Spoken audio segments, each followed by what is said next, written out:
इंतखाबी अमल का आगाज, सियासी पहलवान अखाड़े में उतरने लगे। कागजात की वसूली और जमा करवाने का पहला दिन। नवाज शरीफ NA 15 मानसेरा से इंतखाब लड़ने के ख्वाहिशमंद। आसिफ जरदारी NA 207 नवाब शाह और बिलावल भुट्टो NA 194 लाड़काना से मैदान में उतरेंगे।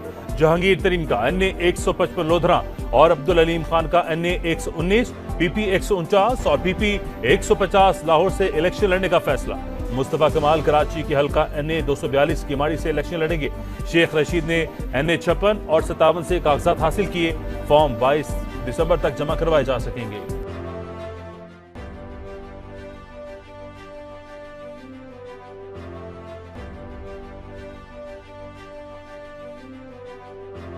साबिक चेयरमैन PTI लाहौर, इस्लामाबाद और मियांवाली से इंतखाबी मैदान में उतरेंगे।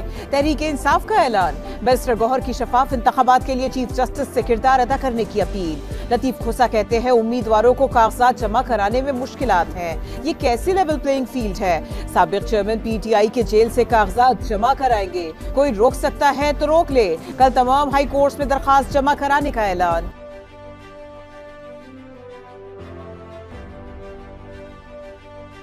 GUI फे और MQ पाकिस्तान का कागजात नामजदगी की वसूली के दिन बढ़ाने का मुतालबा। इलेक्शन कमीशन को खत लिख दिए। सेनेटर कामरान मुर्तजा कहते हैं सियासी जमातों ने टिकट तकसीम करने हैं। वक्त बढ़ाने से बेहतर उम्मीदवार चुनने में आसानी होगी। जांच पड़ताल के 3 दिन कम करके कागजात नामजदगी की वसूली के लिए 3 दिन का इजाफा किया जाए। MQ पाकिस्तान की भी तारीख में तोसी की दरख्वास्त। इलेक्टेड 25 करोड़ अवाम के एक इलेक्टेड प्राइम मिनिस्टर को ये इस तरह के बंदे बैठ के 4-5 बंदे बैठ के तो उसको घर भेज दें। झूठे मुकदमात बनाने की क्या जरूरत थी?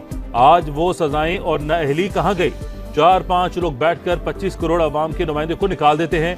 नवाज शरीफ का शिकवा। कहा जस्टिस शौकत सरीकी ने खुद बताया कि हमें इलेक्शन तक अंदर रखने का हुक्म था। ऐसा कहीं नहीं होता और न होना चाहिए। इन्हीं वजूहात के बाइस आज इस मकाम पर खड़े हैं। इर्द गिर्द के मुमालिक चांद पर पहुंच गए, हम जमीन से नहीं उठ पा रहे। किसी लीडर को किसी सियासी जमात ने जेल में नहीं डाला। रियासती इदारों पर हमला हर मुल्क में जुर्म है।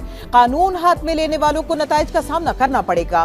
वजीर आजम अनवारुल हक काकड़ का स्वाबी में तलबा से खिताब। कहा कुछ लोग सियासी एहतजाज चाहते हैं लेकिन सियासी रवैयों पर बात नहीं करना चाहते। मुआशरे के मुख्तलिफ तबकों में तसादुम गलत है। मयारी मुज़ाकरे मुस्बत सोच और रुझान को परवान चढ़ाते हैं।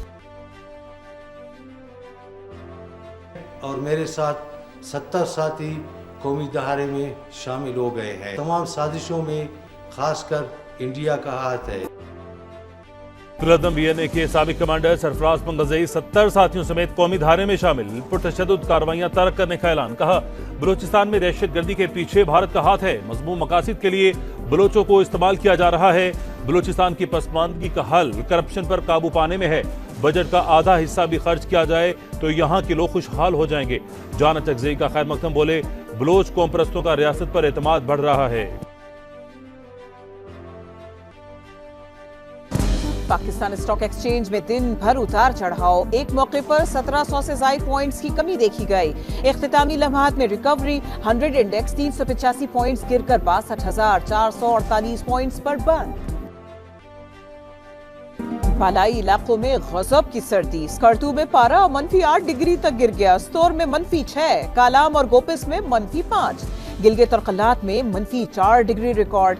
कराची में ठंडी हवाओं का राज। लाहौर वालों की स्मॉग से जान न छूटी। शहर आज भी आलूदा तरीन शहरों की फहरिस्त में इब्तिदाई नंबर्स पर रहा। शाहीन अफरीदी के बाद शादाब खान भी एजाजी DSP बन गए। पंजाब पुलिस ने ब्रांड एम्बेसडर मुकर्रर कर दिया। डॉक्टर उस्मान अनवर और एडिशनल IG ने रैंक लगाए। और सिंध के इलाके ठुल में मौसीकी के दिलदादा ने म्यूजिक लाइब्रेरी सजा ली। 100 साल पुरानी कैसेट्स और नायाब म्यूजिक सिस्टम ग्रामोफोन भी असल हालत में मौजूद।